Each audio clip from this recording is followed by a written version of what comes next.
हैं कि आदमी जहर से नहीं मरता और टेंशन से मर जाता है। एक बार एक राजा अपने राज्य का भ्रमण कर रहा था। हाथी की सवारी थी। हाथी ताकत के नशे में चूर था।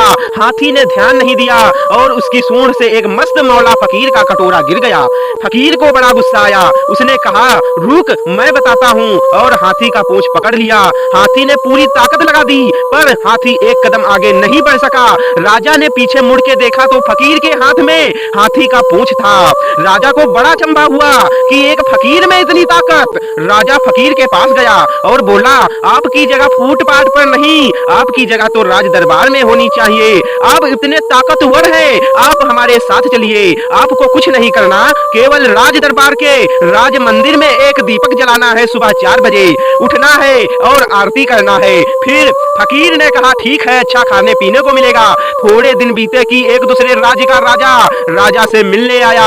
राजा ने रोप जमाने के लिए बातों ही बातों में बोल दिया कि हमारे राज्य की सेना और प्रजा की तो बहुत दूर की बात है, हमारे राज्य के तो फकीर भी इतने ताकतवर हैं कि एक बार तो हाथी को भी पकड़ ले तो हाथी भी एक कदम नहीं बढ़ सकता। दूसरे राज्य के राजा ने बोला, भाई हमें तो दिखाओ तब माने। राजा ने फकीर को बुलाया और कहा, नाक का सवाल है, ध्यान रखना। फकीर ने कहा, ठीक है, हाथी को बुलाओ।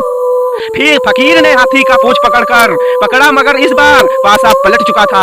हाथी फकीर को घसीटते हुए ले गया। यह देखकर राजा को बड़ा अचंभा हुआ और फकीर से बोला कि जब तुम फुटपाथ पर रहते थे, रूखा सूखा खाते थे, तब भी तुम में इतनी ताकत थी। अब तो तुम राज दरबार में रहते हो, 56 प्रकार के भोजन करते हो, फिर ताकत कहाँ गई? फकीर जोर से हंसा और बोला, राजा जी, ताकत को टेंशन खा गई। पहले में कोई टेंशन नहीं थी, कब उठना है, कब जागना है, कब सोना है। अब रात को सोता हूँ तो टेंशन लेकर सोता हूँ कि सुबह 4 बजे उठना है, दीपक जलाना है, आरती करनी है। टेंशन मेरी ताकत को खा गई। यही हालात आज के समय की है। हम सोते हैं तो हम दिन हजारों टेंशन लेकर सोते हैं जो हजारों बीमारियों को न्योता देती है, जबकि हमें पता है कि टेंशन करने से कुछ नहीं होगा, वही होगा जो भगवान को मंजूर है। फिर टेंशन करने का क्या फायदा? सो मेहनत पर भरोसा रखो, टेंशन करने से कोई फायदा नहीं।